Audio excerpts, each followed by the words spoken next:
In today's video, I'm going to teach you how to create a sprint in ClickUp. A sprint is a focused time-boxed period where you and your team commit to completing a specific set of work. ClickUp has built-in sprint tools, but they first need to be enabled. Then you'll create a sprint folder and set it up with the details that matter to your workflow. I'll walk you through each click so you can follow along confidently.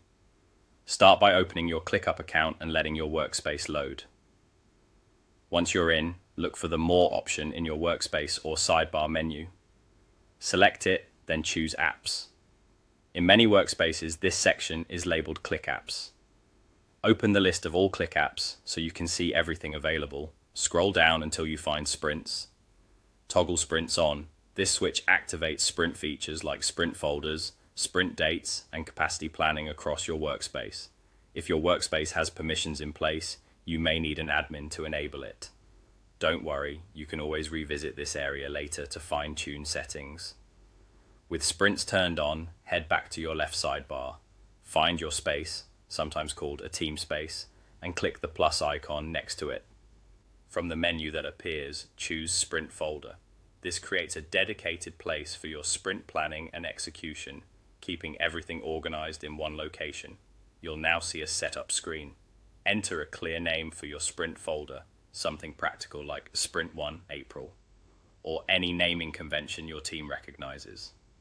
Fill out the remaining fields. These might include start and end dates, a default sprint duration, goals or objectives for the sprint, and any relevant details your team tracks. Using consistent names and dates will make reporting and handoffs much easier later. When you're satisfied, click Next, then click Create. ClickUp will build the sprint folder with the structure you need to get moving. Inside your new sprint folder, you can begin adding tasks and creating lists. For example, you might create a list for the backlog and another for the active sprint.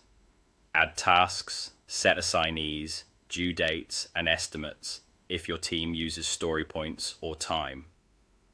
Switch between list and board views to see work by status and reorder items by simply dragging them.